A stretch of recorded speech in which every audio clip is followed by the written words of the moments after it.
Hello everyone, welcome to SS commerce hub. हम लोग chapter number 1 कर रहे थे और ये हमारी जो क्लास होगी ये चैप्टर नंबर 1 की लास्ट क्लास होगी, जिसमें हम लोगों ने सब फील्ड्स ऑफ अकाउंटिंग डिस्कस कर लिया है और एडवांटेजेस डिस्कस किए हैं, लिमिटेशन और qualitative characteristics of accounting information. हमने ये 4 टॉपिक्स हम लोगों ने इस वाली वीडियो में कवर अप किए हैं और इससे हमारा चैप्टर नंबर 1 क्या हो जाएगा जी, खत्म हो जाएगा चैप्टर नंबर 1।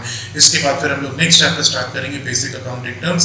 आई होप आपको चैप्टर नंबर 1 समझ में आ गया होगा और ये भी वीडियो आपको समझ में आ जाएगी, ठीक है। और अगर आपको समझ में आ जाए तो प्लीज़ मेरी वीडियो को लाइक करिए, कमेंट करिए, शेयर करिए और प्लीज़ मेरा चैनल सब्सक्राइब करना ना भूलें, ठीक है। चलिए आइए वीडियो स्टार्ट करते हैं। Thank you.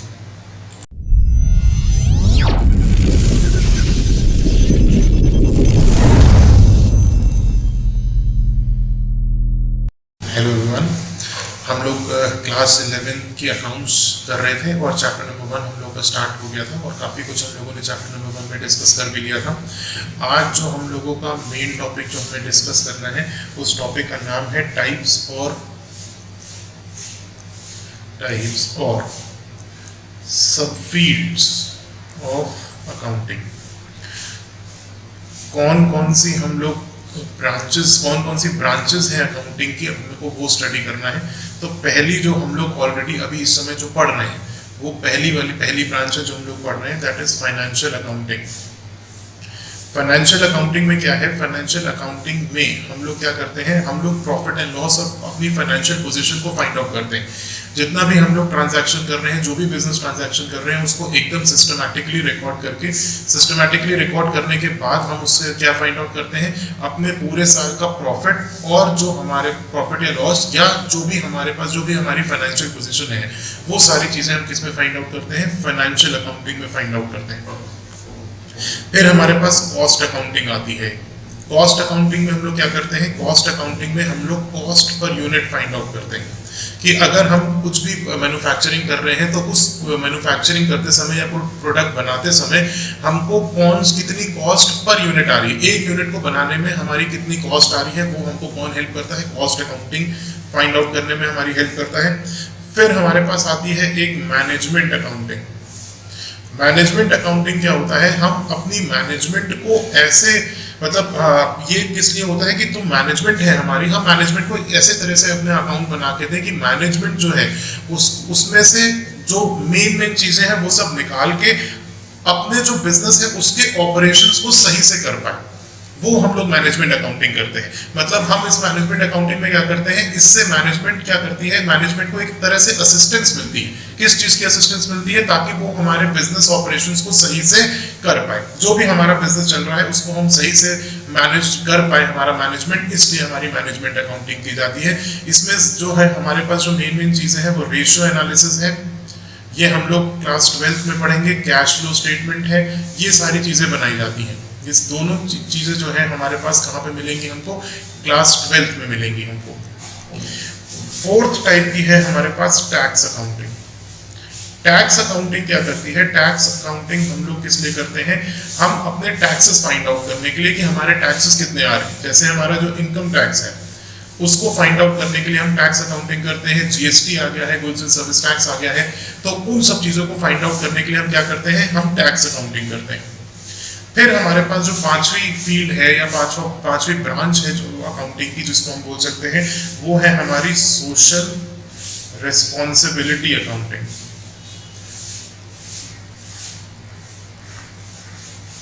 ठीक है, सोशल रिस्पॉन्सिबिलिटी अकाउंटिंग में क्या है, ये नई ब्रांच हमारी आई है। इसमें क्या है कि हम लोग को पता है कि जो हमारा बिजनेस है वो कहाँ पे है, सोसाइटी के अंदर रहता है और उस सोसाइटी से ही हमको क्या कमाना होता है, प्रॉफिट कमाना होता है।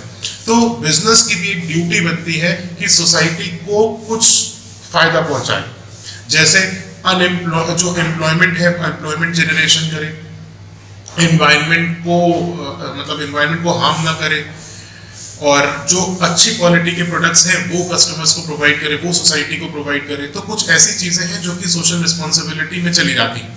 तो सोशल रिस्पॉन्सिबिलिटी अकाउंटिंग में हम लोग उन्हीं सब चीजों की कॉस्ट निकालते हैं। हम लोग कॉस्ट को आइडेंटिफाई करते हैं। कौन सी कॉस्ट को आइडेंटिफाई करते हैं? ऐसी कॉस्ट को आइडेंटिफाई करते हैं जो कि हमारे बिजनेस ने इनकर करी है। किस पर्पस के लिए? सोशल रिस्पॉन्सिबिलिटी के पर्पस के लिए उन्होंने जो उस कॉस्ट को खर्च किया है, जो पैसे खर्च किए हैं, वो सारी चीजें किसमें चली जाती हैं? सोशल रिस्पॉन्सिबिलिटी अकाउंटिंग में हम लोग उसको रिकॉर्ड करते हैं। ठीक है, और अब ये हो गया हमारा टॉपिक, ये वाला यहाँ पे खत्म। नेक्स्ट टॉपिक जो है हमारा वो आता है हमारा एडवांटेजेस, और बहुत आसान है हमारा एडवांटेजेस। इसको सबको याद करना बहुत आसान है। अब एडवांटेजेस ऑफ अकाउंटिंग में क्या है? सबसे पहले हमको पता है क्या है कि ये हमको क्या करता है, हमको एक सिस्टमैटिक रिकॉर्ड जो है वो बना के देता है। दैट इज इट प्रोवाइड्स क्या? Systematic record. हमको क्या करता है? एक सिस्टमैटिक रिकॉर्ड जो है वो बना के देता है हमारी अकाउंटिंग। अगर हमारे अकाउंट सही से मेंटेन है तो हम क्या कर सकते हैं? हमको सामने क्या मिलेगा? हमको एक सिस्टमैटिक रिकॉर्ड मिलेगा जिसको हम लोग देख के सारी चीजें फाइंड आउट कर सकते हैं। जो भी हमको इन्फॉर्मेशन चाहिए हम उसमें फाइंड आउट कर सकते हैं। दूसरा क्या है, ये हमको क्या प्रोवाइड करता है? Provides information about. किस चीज की इंफॉर्मेशन हमको प्रोवाइड करता है? मुझे लगता है कि ये तो अब आपको समझ में आ ही गया होगा। कौन कौन सी इंफॉर्मेशन प्रोवाइड करता है? दैट इज अबाउट प्रॉफिट और लॉस। हमको क्या प्रोवाइड करता है? हमको अपने प्रॉफिट या लॉस की इंफॉर्मेशन हमको अकाउंटिंग प्रोवाइड करता है कि हमने कितना प्रॉफिट कमाया पूरे साल में, या अगर लॉस भी हुआ है तो कितना लॉस हुआ है हमारा पूरे साल में। तो वो हमको अकाउंटिंग प्रोवाइड करके हमको देता है। फिर क्या देता है? Provides information regarding profit and loss के साथ आपको एक वर्ड ये भी याद रखना है, फाइनेंशियल पोजीशन। फाइनेंशियल पोजीशन की हमको क्या कहता है? वैल्यू हमको बना के देता है कि कितनी हमको जो भी इंफॉर्मेशन है फाइनेंशियल पोजीशन की, that is about assets and liabilities. Assets and liabilities की हमको इंफॉर्मेशन मिल जाती है। किससे? अकाउंटिंग से हमको इंफॉर्मेशन मिल जाती है। फिर और क्या होता है? अगर, और अभी हम लोगों ने यहाँ पे देखा था कि हमारी टैक्स अकाउंटिंग होती है, तो टैक्स पर्पसेस के लिए जो भी हमको इंफॉर्मेशन चाहिए वो हमको सारी इंफॉर्मेशन इससे मिल जाएगी। दैट इज हेल्पफुल इन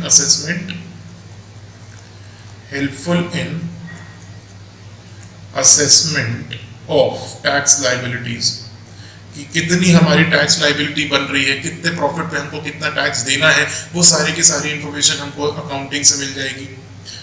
क्योंकि हम टैक्स किस पे देते हैं? हम लोग टैक्स अपने प्रॉफिट पे देते हैं। तो प्रॉफिट हमको कहाँ से मिलेगा? हमको अकाउंटिंग से प्रॉफिट मिलेगा। तो उस प्रॉफिट पे हमको कितना टैक्स देना है वो हमको मिल जाएगा। फिर ये क्या करता है? Facilitates sale of the business. क्या होता है कि अगर मेरी अकाउंटिंग सही से है, मतलब सब कुछ सिस्टमैटिकली रिकॉर्ड है, सारी चीजें मेरे पास इंफॉर्मेशन मेरे को मिल रही है अकाउंटिंग से, तो क्या हो सकता है कि जब मैं बिजनेस को बेचने जा रहा हूँ, अपना जो भी बिजनेस है अगर मैं उसको बेचने जा रहा हूँ, तो मुझे उसकी करेक्ट वैल्यू का पता चल जाएगा कि कितने रुपए में मुझे अपने बिजनेस को बेचना है। तो वो सारी इंफॉर्मेशन मुझे कहाँ से मिल जाएगी? मुझे सारी इंफॉर्मेशन वो सारी की सारी अकाउंटिंग से मिल जाती है। ठीक है, ये हो गया मेरे एडवांटेजेस ऑफ अकाउंटिंग। फिर जो हमारे पास जो नेक्स्ट टॉपिक आता है, बहुत ही आसान टॉपिक है, लिमिटेशंस ऑफ अकाउंटिंग। कि अब हमारे पास लिमिटेशंस क्या क्या है अकाउंटिंग के। हमने एडवांटेजेस देख लिए, फीचर्स, कैरेक्टरिस्टिक्स सब देख लिए, तो अब लिमिटेशंस क्या क्या है अकाउंटिंग की, हमको उसके बारे में बात करना है। तो सबसे बड़ी लिमिटेशन क्या है कि अकाउंटिंग क्या मेजर करती है? ऐसे ट्रांजैक्शन मेजर करती है जिनको हम क्या कर सकते हैं, मतलब अकाउंटिंग उन सब चीजों को रिकॉर्ड करती है जिनको हम क्या कर सकते हैं? मेजर कर सकते हैं इन टर्म्स ऑफ मनी। केवल वही ट्रांजैक्शन रिकॉर्ड होते हैं। तो क्या लिखेंगे हम लोग यहाँ पे? It records only those transactions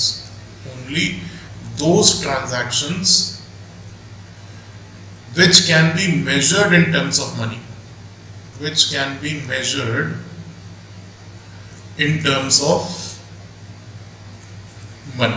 ऐसे ट्रांजैक्शंस को हम लोग रिकॉर्ड कर पाएंगे अकाउंटिंग में जो कि केवल और केवल मॉनेटरी टर्म्स में मेजर हो सकते हैं। अदरवाइज हम लोग और कोई ट्रांजैक्शन रिकॉर्ड नहीं कर सकते हैं। फिर हमारे पास एक वर्ड आता है विंडो ड्रेसिंग का।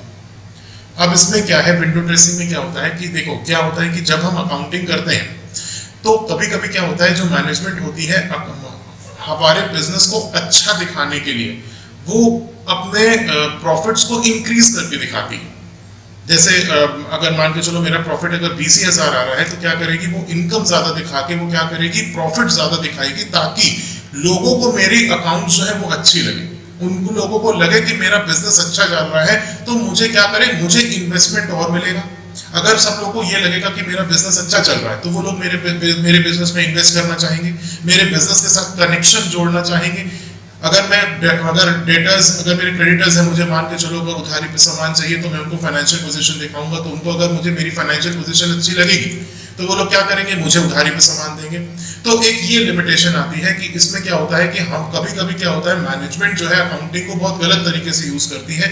दैट इज वो अपने फाइनेंशियल जो रिजल्ट है उनको जो है अच्छा करके दिखाती है, लेकिन इन रियलिटी वो अच्छे नहीं होते हैं। इसको बोलते हैं हम लोग विंडो ड्रेसिंग। तो इसकी वजह से क्या होता है कि ये हम लोग को एक तरह से एक गलत रिजल्ट, मैनिपुलेशन ऑफ अकाउंट्स की मतलब मैनिपुलेट कर देते हैं हम अकाउंट्स को, उसी को हम क्या बोलते हैं, विंडो ड्रेसिंग। मतलब अकाउंट्स को मैनिपुलेट करना, जो रियलिटी है उसको ना शो करके हम वो चीजें शो कर रहे हैं जो कि रियलिटी नहीं है, जो क्या हम अच्छा भी प्रेजेंट कर सकते हैं अपने अकाउंट्स को और खराब भी प्रेजेंट कर सकते हैं। तो दैट इज विंडो ड्रेसिंग। तो एक विंडो ड्रेसिंग की हमारी एक लिमिटेशन आती है।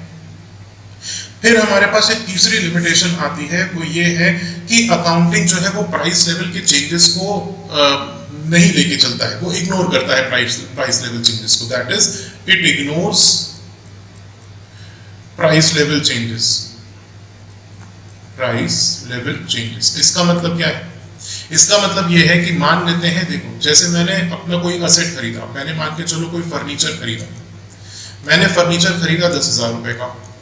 अब ऐसा जरूरी तो नहीं है कि हमारे पास एक साल बीता तो एक साल में हो सकता है इस फर्नीचर की वैल्यू बढ़ भी जाए मार्केट में, और हो सकता है इसकी वैल्यू कम भी हो जाए मार्केट में। तो हम क्या करते हैं, ये इन अकाउंटिंग हम क्या करते हैं, हम अपनी वैल्यू को इसी 10,000 पे ही शो करते हैं। हम मार्केट प्राइस के हिसाब से अपने फर्नीचर की वैल्यू को चेंज नहीं कर सकते। तो इसका मतलब क्या है, it ignores price level changes. अगर मार्केट में किसी भी चीज का प्राइस चेंज होता है, चाहे वो बढ़े चाहे घटे, मुझे उससे कोई लेना देना नहीं है, अकाउंटिंग को उस चीज से कोई लेना देना नहीं है। जितने रुपए में हमने सामान खरीदा है उतने रुपए में ही हमारे फाइनेंशियल अकाउंट में वो नजर आ रहा होगा। हम अपने मार्केट प्राइस को अपने अकाउंटिंग में फर्क करने नहीं देते हैं, ठीक है। और चौथा एक हमारे पास आता है कि पर्सनल जजमेंट के हिसाब से हमारी जो है अकाउंटिंग इंफॉर्मेशन जो है चेंज भी हो सकती है। That is accounting information may be biased. Accounting information may be biased क्या मतलब? अब देखो क्या है कि हमारे पास, मैं एक एग्जांपल से इसको समझाने की कोशिश करता हूँ। देखो एग्जांपल क्या है, मैं इसी एग्जांपल को लेता हूँ कि मैंने फर्नीचर एक खरीदा है, कितने रुपए का? मैंने फर्नीचर एक खरीदा है 10,000 रुपए का। अब होता क्या है कि हमारे पास, अब जैसे मैंने ये 1 अप्रैल को खरीदा, मेरा फाइनेंशियल ईयर 1 अप्रैल को स्टार्ट होगा, ठीक है। अब मैंने अगर इसको 1 अप्रैल को 10,000 रुपए को खरीदा, 31 मार्च आया, 31 मार्च को मैं इसकी जब वैल्यू देखूंगा तो इसकी वैल्यू क्या होती है, गिर जाती है। हमारी जो जितने रुपए में हमने सामान खरीदा उतने की हमेशा वैल्यू नहीं रहेगी। आप खुद ही देखेंगे, अगर कोई भी आप सामान खरीदते हैं, अगर आप इसको यूज भी ना करें और उसको आप मार्केट में थोड़े टाइम के बाद बेचने जाए तो वो उतने की नहीं बिकेगी, उतने कम में बिकेगी। तो मान लेते हैं कितने रुपए में बिक रही है, 8,000 रुपीज की इसकी वैल्यू रह रही है, बिक नहीं रही, मतलब 8,000 की इसकी वैल्यू हो गई है, मतलब ये जो 2,000 रुपीज मेरी वैल्यू कम हुई है, इसको हम लोग अकाउंटिंग में नाम देते हैं डेप्रिसिएशन। क्या होती है, हमारी वैल्यू क्या कर जाती है, डेप्रिशिएट कर जाती है। अब बात ये आती है कि कितनी डेप्रिशिएट करेगी, परसेंटेज कितना डेप्रिशिएट करेगा। तो हो सकता है कि कोई पर्टिकुलर अकाउंटेंट इसको 2,000 से कम करे, कोई पर्टिकुलर अकाउंटेंट दूसरी फर्म में है तो उसको 3,000 से कम कर दे, मतलब वो अपनी वैल्यू 31 मार्च को कितनी दिखा रहा हो, 7,000 रुपए दिखा रहा हो। कोई अकाउंटेंट हो सकता है केवल 500 ही रुपए करे, तो वो अपने बुक्स में कितने दिखा रहा होगा, 9,500 रुपीज का वो फर्नीचर दिखा रहा होगा। तो उसने इसी बात पे बोला, उसने बोला कि अकाउंटिंग इंफॉर्मेशन बायस हो सकती है डिपेंडिंग अपॉन द अकाउंटेंट। जो भी अकाउंटिंग चीजों को फॉलो कर रहे हैं उसके हिसाब से जो अकाउंटेंट है वो अपने हिसाब से क्या कर सकता है, अपने वैल्यूज को क्या कर सकता है, अपने हिसाब से दिखा सकता है। इसीलिए हम बोलते हैं accounting information may be biased. तो ये लिमिटेशन हमारी एक निकल के आती है। ठीक है, तो ये हमारी क्या हो गई, ये हमारी कुछ लिमिटेशंस हो गई जो कि अकाउंटिंग की लिमिटेशंस होती हैं। अब हम लोग क्या डिस्कस करते हैं, हम लोग डिस्कस करते हैं एक और इंपॉर्टेंट टॉपिक जिसका नाम है क्वालिटेटिव कैरेक्टरिस्टिक्स। ये भी बहुत इंपॉर्टेंट है, qualitative characteristics of accounting information. जो भी हमको अकाउंटिंग से इंफॉर्मेशन मिल रही है उसकी क्वालिटेटिव कैरेक्टरिस्टिक्स क्या क्या होनी चाहिए, जो जो मुझे अकाउंटिंग इंफॉर्मेशन मिल रही है वो कैसी होनी चाहिए, वो अब हम लोग डिस्कस करने जा रहे हैं। तो जो हमको अकाउंटिंग इंफॉर्मेशन मिल रही है वो कैसी होनी चाहिए, पहली उसने बोला कि पहली रिलायबल होनी चाहिए, दैट इज उसमें रिलायबिलिटी की कैरेक्टरिस्टिक होनी चाहिए। अब रिलायबिलिटी का मतलब क्या होता है कि ये एक वेरीफाइबल होना चाहिए। जो भी हमको अकाउंटिंग इंफॉर्मेशन मिल रही है वो क्या होनी चाहिए, वेरीफाइबल होनी चाहिए। वेरीफाइबल का मतलब क्या है, मुझे जो भी इंफॉर्मेशन मिल रही है मैं उसको कहीं ना कहीं से वेरीफाई कर पाऊँ। मतलब मैं उसका कहीं ना कहीं से एक, जैसे अगर मान के चलो मैंने 10,000 रुपए का एक फर्नीचर खरीदा, तो ये 10,000 रुपए का फर्नीचर अगर मेरी बुक्स में नजर आ रहा है तो मुझे ये पता होना चाहिए कि ये 10,000 रुपए का ही मैंने फर्नीचर खरीदा है। दैट इज मेरे पास एक सोर्स डॉक्यूमेंट होना चाहिए। सोर्स डॉक्यूमेंट का मतलब क्या होना चाहिए, मेरे पास एक वाउचर होना चाहिए या कैश रिसीट होनी चाहिए या रिसीट होनी चाहिए इस 10,000 रुपए की, जिससे मुझे पता चले कि हाँ ये जो 10,000 रुपए मेरे अकाउंट्स में नजर आ रहा है फर्नीचर का, ये एक्चुअली में हमने 10,000 रुपए का खरीदा है। तो क्या होना चाहिए, मैं अपनी जो भी अकाउंटिंग इंफॉर्मेशन मेरे को मिल रही है उस अकाउंटिंग इंफॉर्मेशन को मैं क्या कर पाऊं, वेरीफाई कर पाऊं, कहीं ना कहीं से किसी भी चीज से वेरीफाई कर पाऊं। तो सोर्स डॉक्यूमेंट जिसके लिए होते हैं, मैं वाउचर बनाता हूं, रिसीट है, हमारे पास परचेज इनवॉइसेस होती हैं, सेल इनवॉइसेस होती हैं, तो मैं उन सबसे क्या कर पाऊं, उसको वेरीफाई कर पाऊं कि हाँ इतने रुपए का ही सामान खरीदा है या इतने रुपए का ही सामान हमने बेचा है। तो सबसे पहले क्या होना चाहिए, जो भी अकाउंटिंग इंफॉर्मेशन है वो क्या होनी चाहिए, हमारी रिलायबल होनी चाहिए। दूसरी हमारी क्या होनी चाहिए, रेलिवेंस होनी चाहिए। रेलिवेंस होने का मतलब क्या है कि अकाउंटेंट को एक चीज ध्यान रखनी चाहिए कि जो भी वो अकाउंटिंग इंफॉर्मेशन डाल रहा है, जो भी चीजें वो रिकॉर्ड कर रहा है, जो भी अकाउंटिंग इंफॉर्मेशन पहुंचा रहा है, वो क्या होना चाहिए, वो अननेसेसरी या इररेलेवेंट नहीं होनी चाहिए। मतलब फालतू की इंफॉर्मेशन हमारी अकाउंटिंग में नहीं होनी चाहिए। अगर कोई भी अकाउंटिंग इंफॉर्मेशन देख रहा है, अगर किसी को भी अकाउंटिंग इंफॉर्मेशन चाहिए, वो मेरे अकाउंट्स चेक कर रहा है, तो उसमें कोई भी उसको फालतू की चीजें ना नजर आए, उसको वो सारी चीजें नजर आए जो कि उसको जरूरत है। तो इसके लिए क्या करना पड़ेगा कि अकाउंटेंट को एक काम करना पड़ेगा, अकाउंटेंट को ये सारी चीजें पता होनी चाहिए कि कौन से पर्टिकुलर इंस्टीट्यूशन को या कौन से पर्टिकुलर बंदे को जो मेरे अकाउंटिंग इंफॉर्मेशन चाहता है उसको कौन कौन सी इंफॉर्मेशन की जरूरत है। तो वही सारी इंफॉर्मेशन जो है मेरी अकाउंटिंग में होनी चाहिए।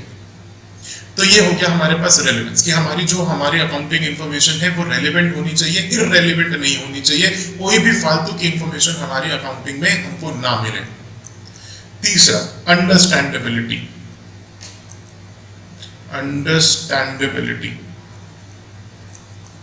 अंडरस्टैंडेबिलिटी का मतलब क्या हुआ कि जो भी हमारी अकाउंटिंग इंफॉर्मेशन है वो अंडरस्टैंडेबल होनी चाहिए।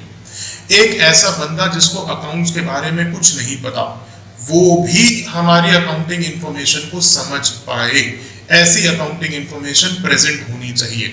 हमको अकाउंटेंट को क्या करना है, अकाउंटेंट को अपनी अकाउंटिंग इंफॉर्मेशन को ऐसे प्रेजेंट करना है कि कोई भी लेमैन आए जिसको अकाउंटिंग के बारे में कुछ नहीं पता, वो क्या कर पाए, अंडरस्टैंड कर पाए, आराम से उस अकाउंटिंग इंफॉर्मेशन को समझ पाए। और जो हमारी मैनेजमेंट है उसको भी अकाउंटिंग इंफॉर्मेशन ऐसे प्रेजेंट होनी चाहिए कि वो अकाउंटिंग इंफॉर्मेशन आराम से समझ पाए।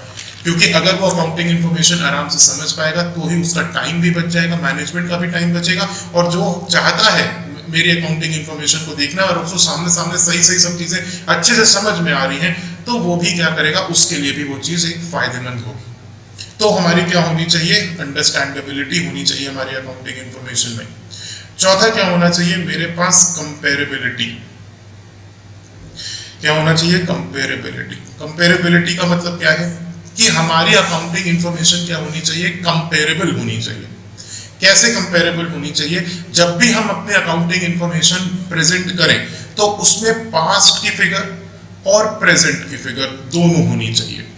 पास्ट और प्रेजेंट दोनों की इंफॉर्मेशन होने से क्या फायदा होगा? उससे ये फायदा होगा कि मान लेते हैं कि मुझे पिछले साल मुझे ये पता चल जाएगा कि मेरी प्रोग्रेस हुई है पिछले साल से या मेरा नुकसान हुआ है पिछले साल से। तो मान लेते हैं कि पिछले साल मेरा प्रॉफिट हुआ था 10,000 रुपए का, इस साल प्रॉफिट हुआ है 20,000 रुपए का।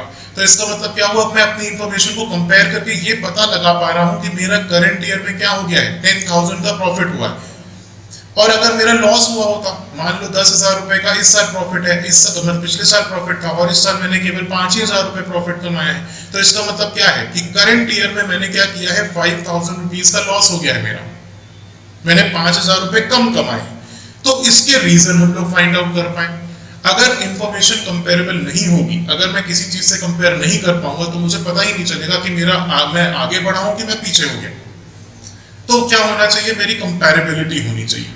अब कंपैरेटिबिलिटी एक तरह से और होनी चाहिए कि हम क्या कर पाए, हम अपनी फर्म को दूसरे फर्म के साथ कंपेयर कर पाए।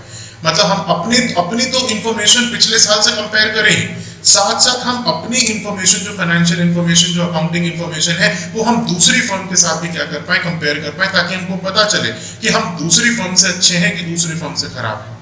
तो दोनों चीजें होनी चाहिए। हम अपनी अकाउंटिंग इंफॉर्मेशन को पास से हम क्या कर पाए, प्रेजेंट अपनी कंपेयर कर पाए, ऐसी इंफॉर्मेशन होनी चाहिए। और हम अब दूसरी फर्म से भी अपने आप को कंपेयर कर पाए, तो वो भी चीजें होनी चाहिए। तो इसके लिए क्या होगा, इसके लिए क्या जरूरी है? अगर हम दूसरी फर्म के साथ अपने आप को कंपेयर कर रहे हैं तो इसका मतलब अगर हमको दूसरी फर्म के साथ अपने आप को कंपेयर करना है तो इसके लिए क्या जरूरी है? इसके लिए ये जरूरी है कि जो मैं अकाउंटिंग प्रिंसिपल्स को फॉलो कर रहा हूं वही दूसरी फर्म अकाउंटिंग प्रिंसिपल्स को फॉलो करे, तो मैं तभी उसको क्या कर पाऊंगा, कंपेयर कर पाऊंगा। तो आई होप आपको ये कंपेरेबिलिटी भी समझ में आ गया होगा। तो ये हमारी क्या थी, qualitative characteristics of accounting information थी कि मेरे पास जो भी इंफॉर्मेशन आ रही है अकाउंट से रिलेटेड वो कैसी होनी चाहिए, रिलायबल होनी चाहिए, दैट इज हम उसको वेरीफाई कर पाए, रेलेवेंट होनी चाहिए, मतलब कोई भी फालतू की इंफॉर्मेशन नहीं होनी चाहिए अकाउंट्स में हमारी, अंडरस्टैंडेबिलिटी होनी चाहिए, मतलब हम लोग ऐसे प्रेजेंट करें अपनी अकाउंटिंग इंफॉर्मेशन को कि वो क्या हो, अंडरस्टैंडेबल हो, इवन बाय अ लेमैन जिसको अकाउंटिंग के बारे में कुछ नहीं पता। और कंपेरेबल होनी चाहिए, दैट इज पास्ट की फिगर और प्रेजेंट की भी फिगर क्या होनी चाहिए, साथ में प्रेजेंट होनी चाहिए, ताकि हम क्या कर पाए, ताकि मैनेजमेंट क्या कर पाए, अपनी प्रेजेंट की जो कंडीशन है उसको पिछले पास्ट की कंडीशन से क्या कर पाए, कंपेयर करके ये देख पाए कि क्या हम लोग का प्रोग्रेस हुआ है क्या कि नहीं हुआ है। तो ये सारी चीजें हमको इसके अंदर देखनी है। तो हमारा चैप्टर नंबर 1 यहीं पे खत्म होता है। आई होप आपको चैप्टर नंबर 1 आपको समझ में आ गया हो। इसके बाद हम लोग नेक्स्ट चैप्टर की तरफ चलेंगे। बेसिक अकाउंटिंग टर्म्स है, वो बहुत इंपॉर्टेंट चैप्टर है और बहुत सारे उसके अंदर टर्म्स है जो कि हम लोग को डिस्कस करने होंगे। चलिए, आई होप आपको आज की क्लास समझ में आई हो तो प्लीज़ लाइक करिएगा, कमेंट करिएगा, शेयर कर दीजिए और मेरा चैनल सब्सक्राइब जरूर करिएगा। Thank you. नेक्स्ट क्लास में मिलते हैं। Good bye.